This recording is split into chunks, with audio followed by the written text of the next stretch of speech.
ubu rero ndabona dusa n'abari kugera ku mwisho uretse ko n'ejo tuzakomeza kuganira.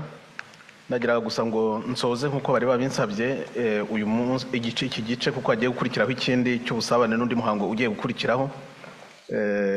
Mwumvise uko abo dukorana bari kugenda bavuga cya gitekerezo dufite wa mushinga, bari kuvuga make nyine namwe mwabyumvise, ariko hari agatabo kitwa u Rwanda dushaka kubaka, bizaza ibyemezo noneho by'ingenzi byose birimo. Niba rero mwabiteze amatwi kuko twatangiye tuvuga ikibazo dufite mu rwego rwa politiki cyuko ubutegetsi inkotanyi zadushoyemo ari ubutegetsi bw'igitugu busa n'ingoma ya cyami, hari abavukiye gutegeka hakaba n'abavukiye kubabera abagaragu. Ubwo igisubizo mwanacyumvise, kugira ngo iriya repubulika ya kane izabashe gutangira, kuko niyo regime izabije nyine nibwo butegetsi buzabuje, hari ikintu, hari imitekerereze mishya, hari impinduramitekerereze igomba kubaho.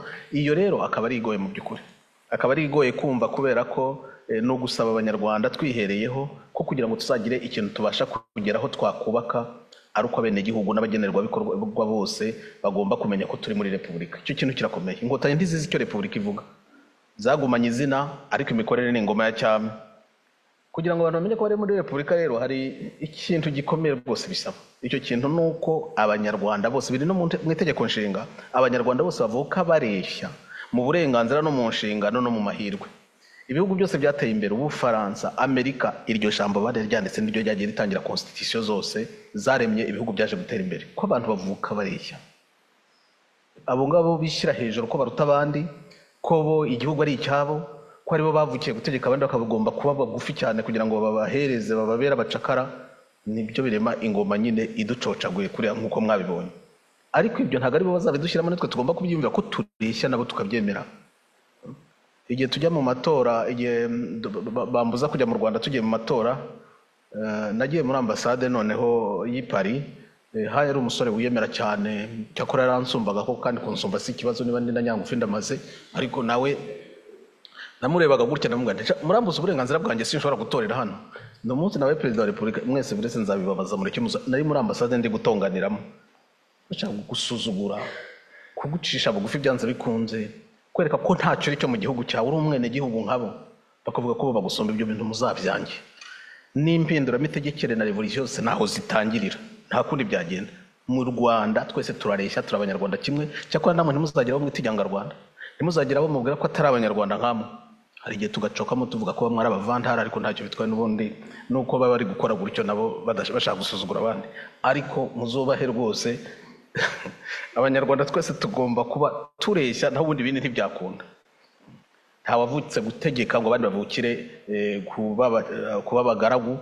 Tuzabiharanire, tujye mu matora, abatowe batuyobore, babashyireho manda nizirangira bagende abenegihugu bitorera abandi, kuko nta yindi nzira. Hari uwabivuze hariya, visi perezida w'inteko, inzira y'amatora niyo nzira yonyine isubiza abenegihugu uburenganzira bwo kwishyiraho abategetsi.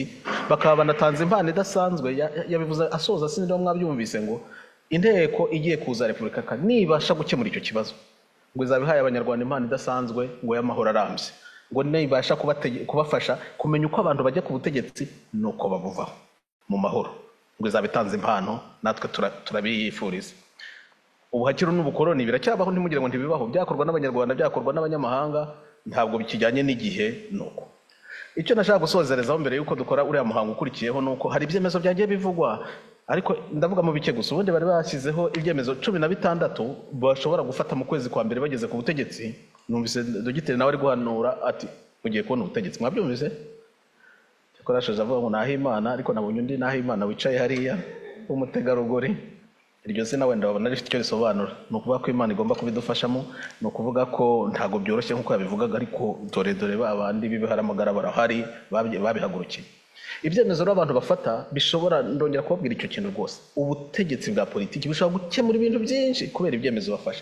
Hano bari bambwiye ngo nze kubabwira ibyemezo 16 byahita bifatwa mu kwezi kwa mbere, bitari nka byari byo muri Amerika bari gusinya buri munsi, ariko nabyo bifite ukuntu bihindura ubuzima bw'abaturage.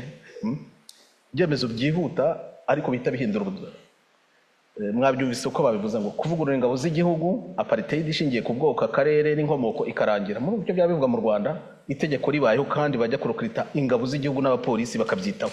Nta karere bitayeho kironda akarere, kuko ikibazo sa akarere turere turadufite ironda akarere.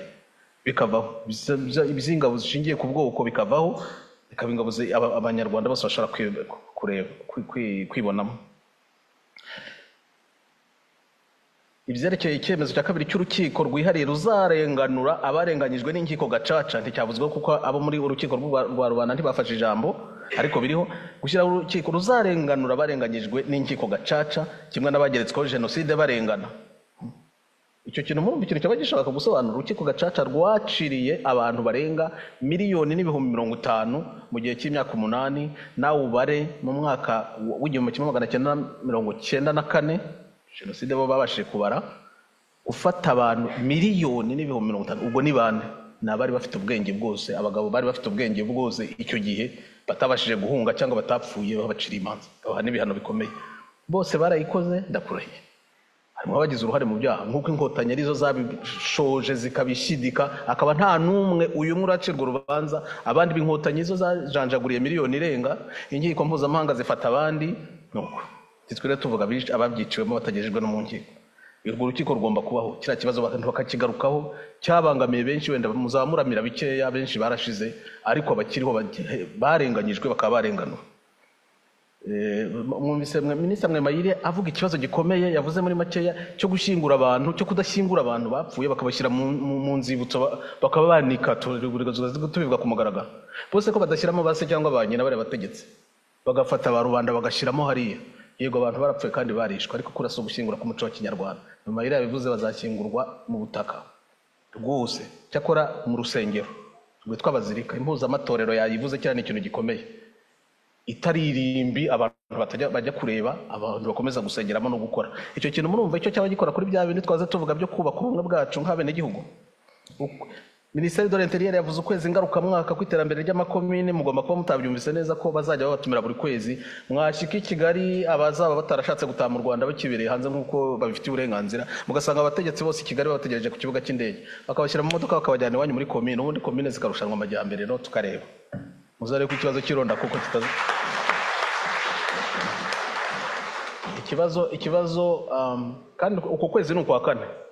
Ntimumbaze impamvu bahise mu kwa kane niko kuzaba ukwezi kw'amajyambere. Cyunamo kigomba gushira tugatangira ubuzima. Abanyarwanda barirabura ariko bagiraho bakera ubuzima bugakomeza. Ukwa kane niko kuzaba ishingiro ry'amajyambere ya komine. Abana bacu bagiye hanze no hirya no hino batahe muri komine zabo bajye kurushana, maze komine yacu ya Bugarama nirusha iyo Kigali cyangwa Gisenyi. Hari uzavuga se ko ari leta yabikoze, niba bashishikaye bashaka gukorera komine yabo, rahira ko icyo kintu kitakemura ironda karere, abantu bagakorera igihugu cyabo na komine bahereye muri komine yabo. Uko kwezi kurakomeye, kujyayo mugasangira ibyiza by'igihugu, mukareba iminsi mikuru, mukareba abana bazajya mu mashuri, mukareba niba hakenewe imihanda, mukareba niba hakenewe iki, abantu bakabitekerezaho. Ikintu kizi inkotanyi zadukoreye ni kimwe muri ibi byose, ni ukutuzerereza tukazerera amahanga, tukareba nuko abayeho. Uko turaha nitwe dutunze kiriya gihugu, noneho turamutse dufite uburenganzira bwo kugisubiramo no kucyubaka twisanzuye, udatinya minisitiri, udatinya prefe, udatinya burugumesitiri, ahubwo mugenda mukicarana, murumva ibintu dushobora kwikorera. Abashatse mu bazungu, abashatse mu bashinwa, bamanure muri komine bajye gukorera igihugu. Hari igihe tutazakenera inkunga z'amahanga kubera ko n'ubundi byinshi twabyikorera turamutse dufite igihugu kitwakira. Ibi byemezo umuntu yabikomeza, ariko mujye mwumva nk'ibyo byemezo ubare ngo buriya ninde uzagira icyo abyungukiramo. Muraza gusanga abaturage bashobora kubona byinshi babyungukiraho. Gusubiza abaturage ubutaka bwabo gakondo, byo gukodesha bikavaho. Mutekereze icyo bisobanura mu mitwe y'Abanyarwanda n'ubushobozi byabasubiza. Imisoro yose n'amahoro n'amakoro n'ibindi bidafite izina wabikuraho. Ejo bundi turi kubiganira baravuze ati muzasubizeho ya 400 ya kera, wa musoro umwe gusa w'umuturage wa 400. Ubundi hasoraga abagabo gusa, abagore muzabibona. 400 ubundi abantu bikorera bakorera igihugu cyabo. Imisoro iri hariteye ubute, niyo ku ngoma ya cyami, niyo ku ngoma ya nta uzi umubare wayo, y'umutekano, y'ibishingwe, y'inkono hari simbi, byose buri munsi basaba amafaranga, buri munsi. Imisoro, ikibazo cy'imisoro kikigwa rwose kikanozwa, kuko imisoro izahaza abantu. Gukuraho za monopoli y'ubucuruzi bagiye bihereza bonyine bemerewe, abandi baturage badakoraho. Umwana wa Perezida Kagame akavuga ngo ngiye nzajya ncuruza kenkayori ngenyine, abandi bose bakabafungira. Nzajya ncuruza ngo acuruza insinga z'amashanyarazi, nta wundi wemerewe gukora. Izo za monopoli zose gukuraho, umuturage akaba yakora ibyo ashoboye. Gusubizaho amakomine akagirwa ishingiro ry'iterambere, mwabyumvise babivuze. gufasha ba rwiyemezamirimo baha abaturage akazi bakaborohereza amategeko n'imisoro. Murumva icyo bashaka kuvuga. Inkunga ya hari umwanzuro utavuzwe, b'abana bacu bagize imyaka 18, hagati ya 18 na 25 bagomba kugira icyo bafasha, kandi ayo mafaranga azasabwa aba diaspora. Buriya bari abana bageze kuri iyo myaka, mu gihe bagishakisha ubuzima, mu gihe bakirwana n'ubuzima, badafite ukundi babayeho. Hari ababa bafite buruse zo kwiga, ariko hari abari aho mu giturage, mubahaye amadolari 50 ku kwezi igihe bagishakisha, buriya byananirana abantu babyumvikanyeho. Rega iyo niyo distribution no gusangira. Abo bana badafite uko babaye, mubahaye amadolari 50 buri kwezi nk'uko de sociale ziba handi. Erega mu gihugu birakorwa, nuko bikorwa abantu bake cyane bahabwa ubwo bushobozi. Mwabuhaye bari abana b'urubyiruko, mwarobuhaye umwana bakamuha akiga nawe gufata ayo 50 ugejeje ku myaka 18 kugera kuri 25. Kandi ntabwo ari abana muzamufashije n'iki nanone, famiye zabo n'ingu. Mu gihe bafite abana 5 babashije kubona iyo nkunga, muratekereza ko ntacyo bizahinduraho mu myaka 5? Murebe icyo byaba bikoze. Aya ngaya twateranyije twayabura muri diaspora, reka tuyashyire mu kigega cyo gufasha urwo rubyiruko. Yabura uko mutekereza? Yaboneka, kandi byaba bihinduye byinshi, byaba bihaye abana ubushobozi. Ibyo abagore babyarira muri maternité simbisubiramo, ministre w'imibereho myiza yabivuze. Abagore babyara, muri cyo abantu babyare. Erega hari abapadiri badushutse ko kubyara benshi, ariko ntabwo ari umva bazabarega ibindi, ntabwo ari babwe abantu ngo bajye babyara bakeya, cyane cyane ko batanabyemera ibyo gufunga imbyaro. Ubyare abantu. U Rwanda ndushaka rugira abantu abaturage miliyoni 100 nk'izo muri Kongo. Uzabwe abanyarwanda babyare. Nituba turi kuyoboza muzatwera abo bana, twebwe tuzi icyo tuzabakoresha. Tuzabarera, tubigisha ururimi, tubigisha umwuga, tubereze gukora handi. Bajye gukora muri Kongo bubaka igihugu cyabo, bajye gukora muri Mozambique bubaka igihugu cyabo, bajye gukora aho nose twabonye ibihugu uko bishoboka. Mubyare umubare w'abantu ni imbaraga. Bari abo barabica. Mubyare ariko kiri bato mwabye ninde wahuje kubyara. Mubyara abana benshi basungura bapfuye, twapfushije benshi miliyoni nyinshi. Mubyare abana bazamo. Amashuri yisumbuye muzasubize wenterina nk'izo twizemo, abana babone abarimu bagaburirwe, babona abarimu babakurikirana bige neza bari ku mashanyarazi, aho kubohereza kwigira ku gatadowa ngo bari muri kugira ngo barindagire igihugu gikure insigane. Abana babo bige neza, abandi babe batige. Muzasubize wenterina za leta, abarimu bitabweho muri secondaire no muri primaire, bahabwa umushahara ukwiye nkuko twabonaga kera. Maze murebe nk'ibyo byemezo muri kubara uwo byageraho nicyo byabyara. Turi nyamara ni 10 na bingahe turi kuvuga gusa.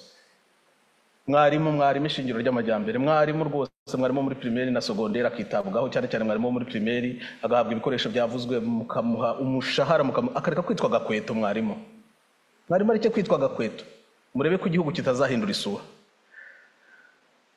Ndumva ibindi byavuzwe mu rwego rw'ububanyi n'amahanga, ibyo kugarura imiryango za CPGL. U Rwanda n'u Burundi na Kongo byose ari igihugu kimwe. Kongo Belgique, Rwanda Burundi, ibyo ngibyo bikwiye kugaruka kugira ngo abantu barwane, abantu bicane. Ubu ngubu tumaze kumenya, kera wagira ngo twatuzi ko Kongo ifite ubukungu bungana kuri, ariko twarakigenze, baratwakiriye, habereyemo intambara, dufite byinshi dupfana nabo. Igihugu cya Kongo kizatugira akamaro, kandi natwe tukigira akamaro. Igihugu cy'u Burundi tuzabana neza, bira bihugu duturanye tuzabana neza, cyane cyane ko mugiye kubireba mu mpinduka yo mu Rwanda. Perezida yabivuze ukuntu bigiye kugira uruhare n'ubundi ngo bibohoze igihugu cy'u Rwanda, kuko nicyo gitera akaduruvayo muri karakarere. Igihugu cy'u Rwanda, ibihugu byari bisanga mu bibazo, ariko u Rwanda rwaje ari icyorezo. Minisitiri amaze kubivuga, rwaje ari icyorezo. None rero bavandimwe, iyi myanzuro irashoboka rwose, ariko hagomba ubutegetsi imbere yabyo. Mugomba kubona ubutegetsi kugira ngo mubishyire mu bikorwa. Lieutenant General akavuga ati igihugu kigomba kubanza kubohorwa kugira ngo ibi mubashe kubishyira mu bikorwa. Akazi rero karahari, mwakumvise. Ubwo ubutegetsi bugomba kubonekanye, icyo gihugu kigomba kubohorwa. Turahari, turabishoboye, turabishaka, twarabitekereje, bibi kibatse muri twebwe, tugiye kubibona. Ubwo rero nagira ngo mbabwire ngo icyizere ni cyongere kigaruke muri mwebwe, cyongere kigaruke mu Banyarwanda, ibintu bigiye guhinduka. Niyo mpamvu rero ngiye gusoza iki gice nkuko bakinsabye, nsaba rwose abagiye muri convention. Turahera kubagiye muri convention ya mbere, ya kabiri, ya gatatu, ya kane, ya gatanu, begere hano rwose. Abagiye muri ebyiri, muri enye, begere hano imbere rwose sahari. Abagiye muri kugera muri zingahe Minister Safa?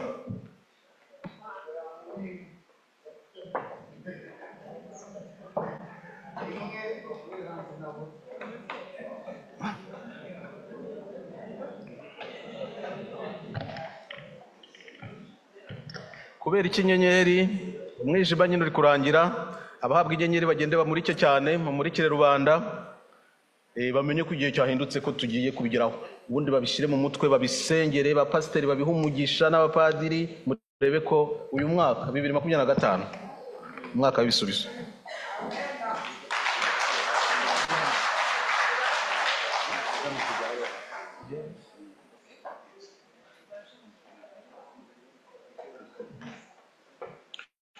Umuhango wo gutanga inyenyeri turajya duhamagara mu byiciro. Nyakubahwa Perezida Padiri Thomas Nahimana niwe ukwiriye inyenyeri 5, niwe wa mbere ukwiriye inyenyeri 5. Turasaba Nyakubahwa PM kugira ngo aze azimwambike. Nyakubahwa PM.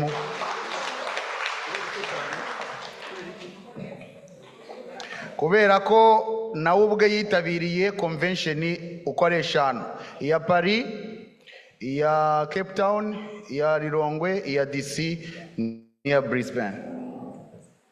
Murakoze Nyakubahwa PM, mwatunyarukiriza.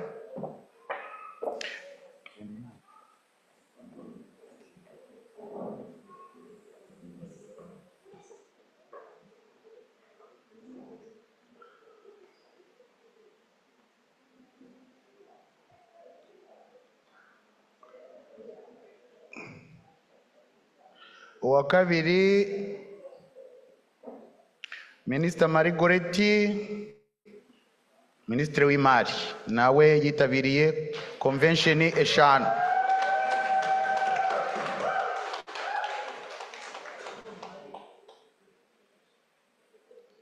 Nyakubahwa Perezida, ubwo namwe mwamwambika.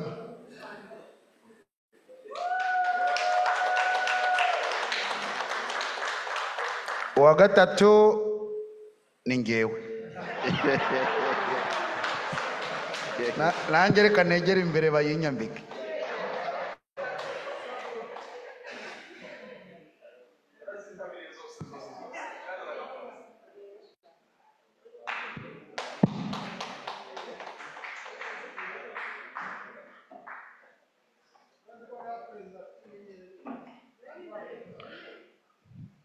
Hakurikiyeho abafite enye. Honorable Speaker Tarcisse Munyankindi yitabiriye convention 4, afite inyenyeri 4.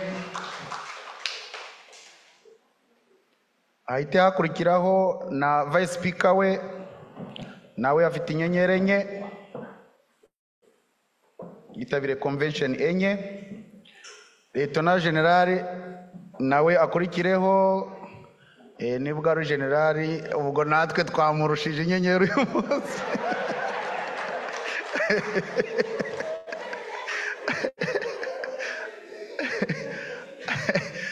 Yajyaga ntera igiparoti, nari nzi ko utari buze kugira ngo ngufate mu nyenyeri, none waje.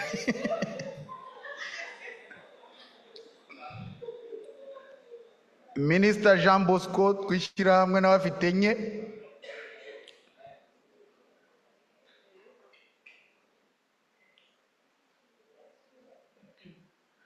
Ahite hakurikiraho abafite 3. Minisitiri w'Intebe Marine Uwimana.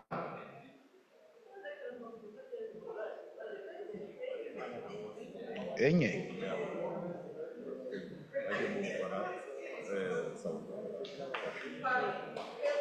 Okay, imyigaragambyo yabaye.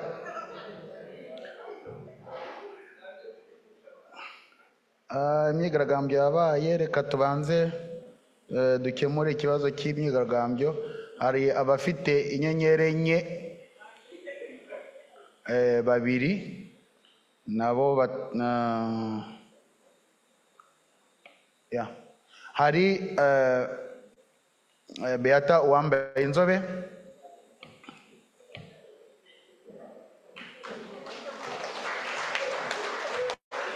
na Honorable Nathalie Bambaye Inkenga.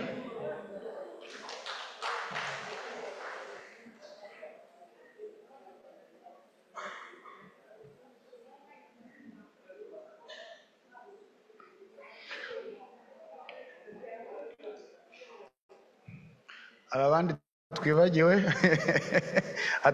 hatabaho indi myigaragambyo.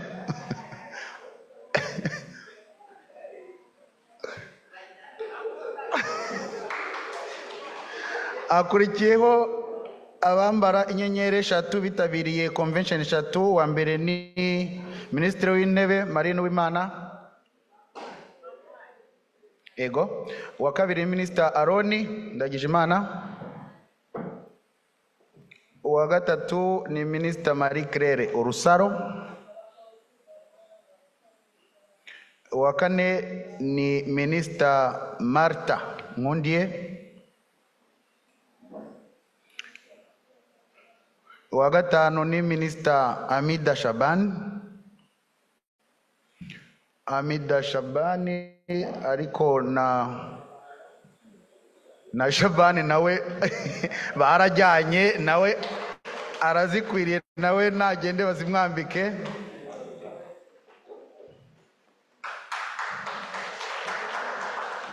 Akurikiyeho Honorable Raphael, nawe afite eshatu. Akurikiyeho Judge Jackie abandi bakobwa. Akurikiyeho Leonie Maridus Bemba. Maridus Bemba.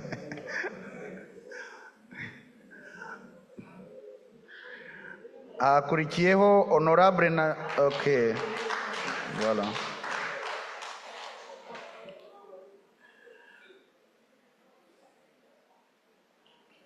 Hakaza ab'inyenyeri ebyiri Ambassadeur Jean Modri.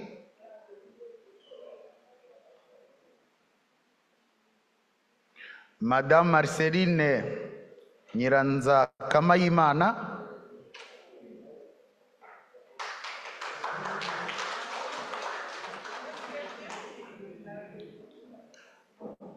Mr. Simeo Bakunda.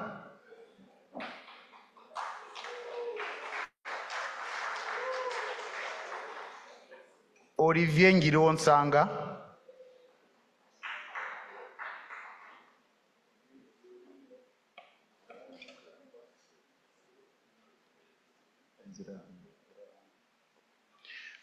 Okay, noneho asigaye abantu baje muri convention bwa mbere ariko baturutse hanze.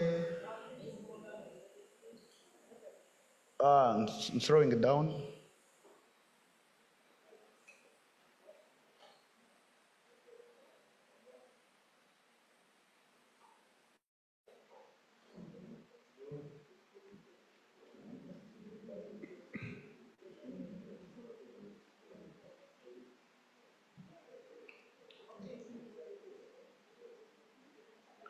Good. Okay. Hanyuma turarekonesa rero abantu baje muri convention bwa mbere ariko bakaba bateze nyine bakava mu bihugu bya kure bakaza. Hari Mr. Teotime Hakunda Nabahari wavuye muri Canada. Teotime. Hakaza Yasente Mukaneza.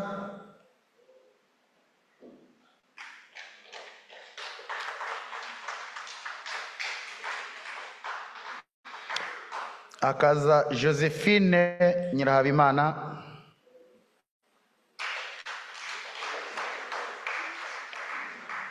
Hakaza na Ruth Kwitonda.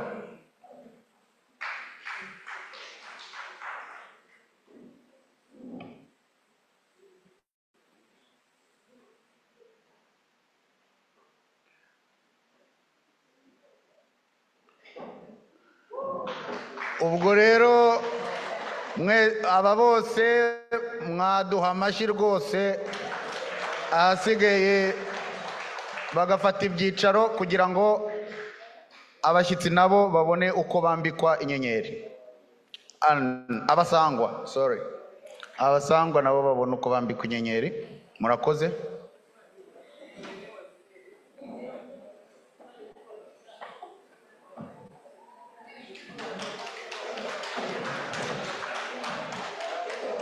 abasangwa rero mwese mushobora kuza mugatonda umurongo hano rwose ku buryo bwihuse inyenyeri yanyu nyakubahwa perezida akayibambika.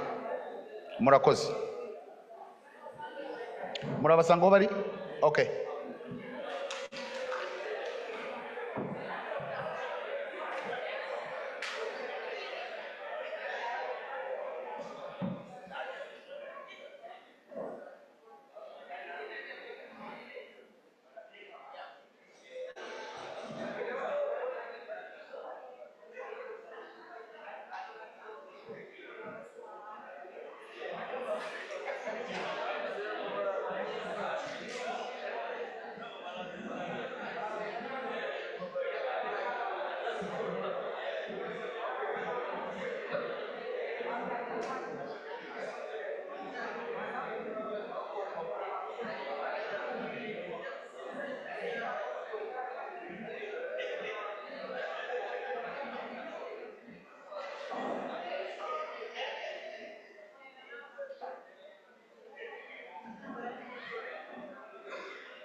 umukandida wacu akivuka ababyeyi be bamwise Nahimana amaze kubwiruka uwo mutongera umubera urumuri asanga akwiye kwiyegurira Imana nayo imwakirana ubwuzu imutoranya mu bandi iramutumiti umuhamagaro wawe nukwitangira rubanda yutunganya uwo murimo nzanyurwa bihambaye padiri Niyasu yaje gushira uwo muhamagaro mu ngiro akoranya abasangira ngendo bimwarati rubandi abakeneye uko niko guverinoma ya Rubanda yavutse ivukanye imigambi hamwe. Guverinoma ya Rubanda nico buye rikomeza imfuruka y'u Rwanda twifuza kubaka na umubatsi uzaringaniza iyo mfuruka na wundi ni Padiri Thomas Nahimana umukandida ubereye u Rwanda dushaka yariyemeje niwe na wundi uzadufasha kubaka igihugu cy'agaciro kuri n'ubutabera amahame ya Grex ashingiye ku bumwe n'ubutabera iterambere rigera kuri bose mu gihugu gihumeka amahoro n'ubwisanzure kuri buri munyarwanda tuzasubiza abaturage ubutaka bwabo bambuwe mu karengane tuzarenganura abasenyewe na ngurane tuzaharanira kubaka ubukungu bushingiye kuri komine aho buri wese yungukira mu iterambere rusange.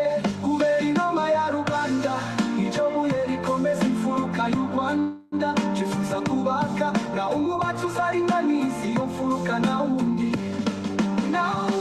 ni Padiri Thomas Nahimana umukandida ubereye u Rwanda dushaka yariyemeje niwe na wundi uzadufasha kubaka igihugu cy'agaciro kuri n'ubutabera twariyemeje bidasubirwaho gucika inyuma n'iterabwoba kuri rubanda tuzasanga umubano n'abaturanyi tugarura ituze mu karere tuzaharanira ubutabera inzirakarengane maze amahoro aganze iwacu tuzateza imbere politiki yo gucivangura mu nzego zose z'umurimo umutekano w'igihugu uzarindwa na bene gahutu gatwa na gatutsi dutanga amahirwe angana kuri bose tuzaharanira ubwisanzure ku bene gihugu bose dukura rubanda mu bucakara bw'ubwoba uburenganzira bw'abana buzubahirizwa abategarugori ni wo mutima wa politiki ya Grex abazunguzayi bazahabwa agaciro gakwiye umurimo wabo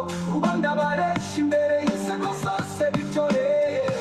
Guverinoma ya Rubanda iryo buye rikomeza imfuruka y'u Rwanda twifuza kubaka na umubatsi uzaringaniza iyo mfuruka na wundi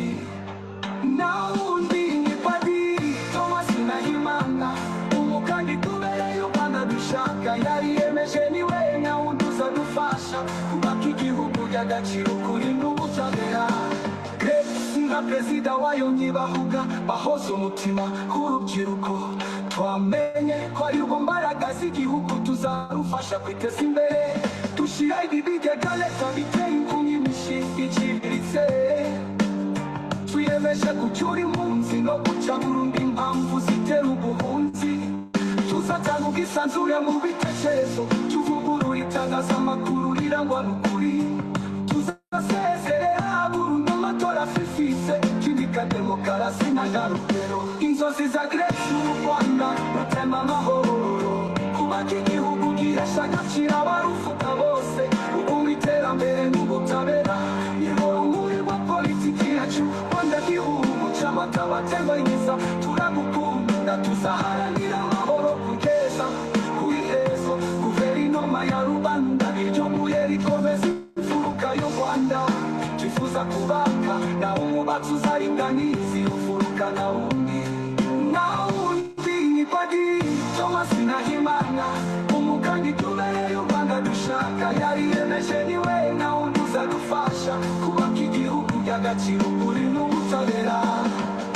Nawundi ni Padiri Thomas Nahimana, umukandida ubereye.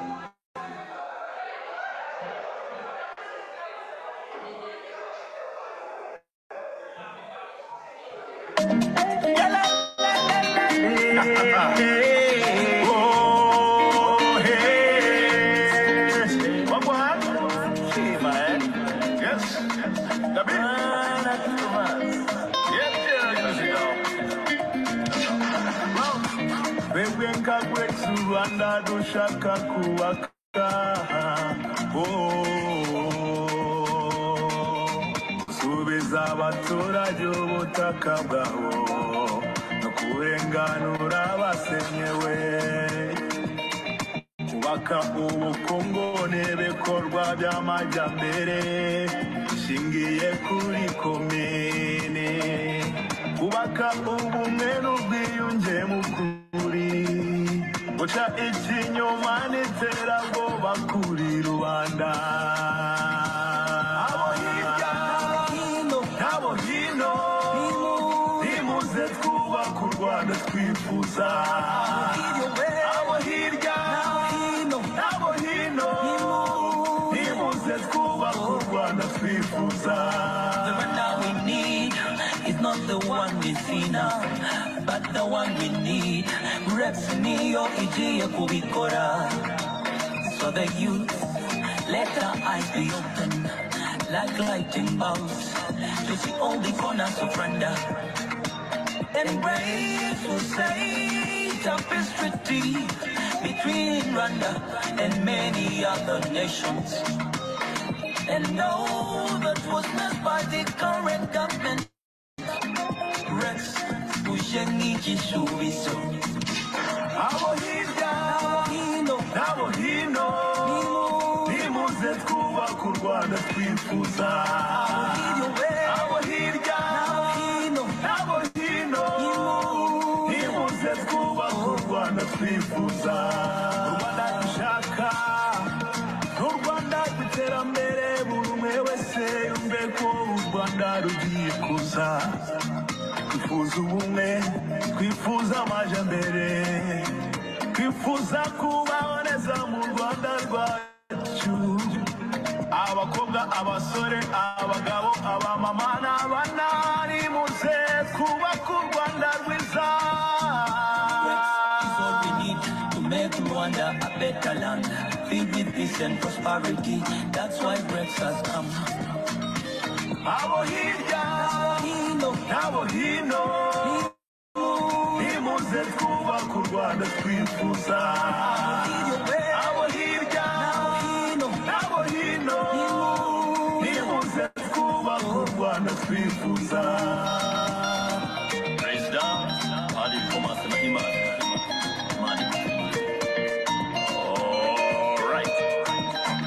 Kwita ku rubyiruko no kuruhangira imirimo, guca burundu impamvu itera ubuhunzi, guca burundu amatora zifite no gushyiraho inzego z'ubuyobozi zizira amacakubiri zanga akarengane zanga amatiku zanga igitugu zikinakaza demokarasi zisesuye kuvugurura itangazamakuru ibereye rubanda rikanabavugira yewe abo hirya abo hino n'abo hino nimuze twubaka u Rwanda twifuza abo hirya n'abo hino nimuze twubaka u Rwanda twifuza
Aló.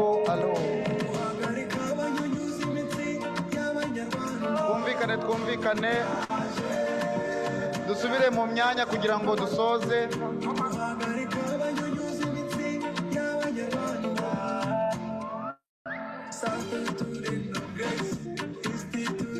Dusubire mu myanya kugira ngo dusoze.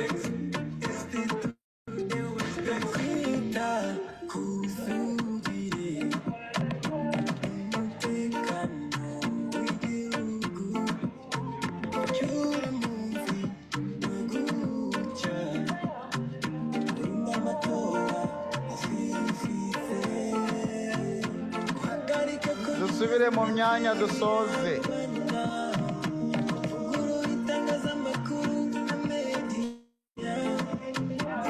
Let us regain our seats, please.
Guhagarika abanyunyuza imitsi y'abanyarwanda